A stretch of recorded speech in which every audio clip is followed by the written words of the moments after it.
Rant 1. How I think the world will end.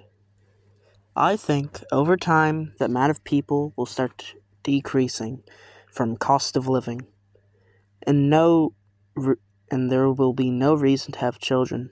Why would anyone want to have a child when you have to do everything for 18 years, when instead of that, they can travel, eat expensive food, do stuff instead of not being able to afford a house? Also, insurance. If insurance companies make money, why would you buy insurance? Also, because of things like plastic chlorine in the water, bad air quality, birth rate is decreasing because of those factors. And because less people are religious, there is nothing telling them to have children. Eventually, there won't be any children being born, and they'll just be a bunch of old people. The world will probably end from global destruction or more people dying than being born. The reason so many people were born so fast in the past is because the side effects of investment hadn't arisen yet. And with stuff like planned obsolescence, $1 million for an acre, $10 for 200 grams of fake bread, mass consumerism. What does that say?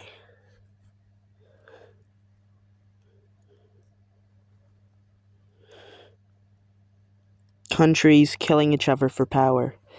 I don't think people are bad on purpose. There's just no reason. Everyone has different ideas. Some people might read this and think, what a psycho, or I agree, or think, I am not telling the full truth. And that's probably true. I think I'm good, and some others are bad. It's the same and not radicalized. The world might be a better place and not. We just need to stop making things more difficult for others and fix it. That way everyone agrees with it. Yeah. Yes, I know it's not possible, but we will find a way. I'm so sorry for the horrible grammar. I'm just reading this for fun. Also, look, a nice fire. Rant 3. A dictator can fix things and make them better, and nothing is stopping them from bad ideas. With a parliament, some people will think a good idea is bad, but some will think a bad idea is bad, stopping both good and bad things. So you need a dictator without full power, so he can make sure good ideas happen, no matter what, but has people to stop bad ideas. Think about Hitler. He fixed the economy, but then he killed a bunch of people and caused World War II. Because his brain thought it was good, and he had full power, nothing stopping him. I think a good government system would be a dictator who is elected by the people, and he can do whatever. But if the people are unhappy, a small parliament can stop him / her. And you can be in a seat of power as early as 16, because they can relate with what is a problem to them. If a person you elect is 40, they might try to fix a problem from 30 years ago.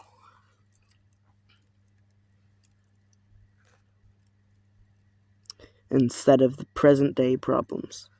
So if a 20-year-old becomes dictator, he will have power for 10 years, unless the people replace him. That way, He can fix the problems younger people... What? Can fix the problems younger people are experiencing. An old politician is less likely to see housing as an issue, because when they bought a house, it was cheap. But a young politician would say housing is almost impossible. Rant 3. There is a problem that I think will ruin the world. Everything is overcomplicated, and so much isn't used properly. Things that are not used properly waste time. Think like Australia. Australia mines lots of resources. They're one of the most resource-rich countries in the world. But all of those resources go to countries like the United States, China, Asia in general, instead of them manufacturing themselves, which is just slowing down growth. Rant number 4, Georgism. Georgism is an economic ideology that replaces income tax most of the time with land value tax, so people effectively use land. It also stops people hoarding land to sell later, and because it replaces income tax, people work harder and gain from stuff they made. People didn't make the land, it's just there. So you pay for the ability to stop others from living on your land, because it means everyone else can't live on your land. Obviously, farmers, historic sites, and maybe man-made land do not have to pay a land tax.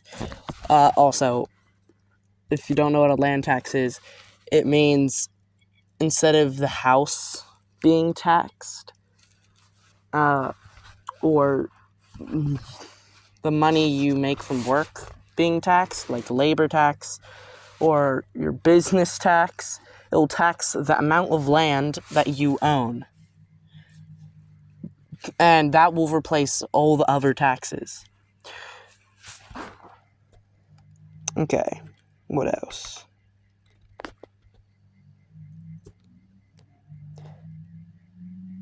Because more land raises... Building developers will build more compact houses, decreasing house price. By the way, compact does not mean smaller. It means like a 2-story building or a 3-story building with no backyard.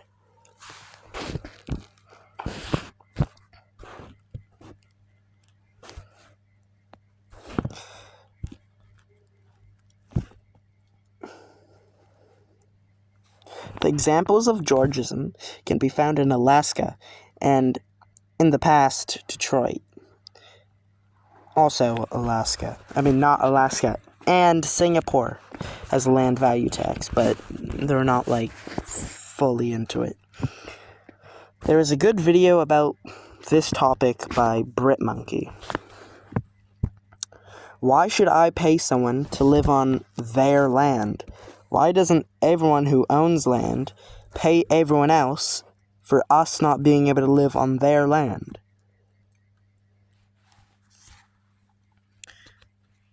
This is wrong, but everything that exists... Oops. Wrong thing.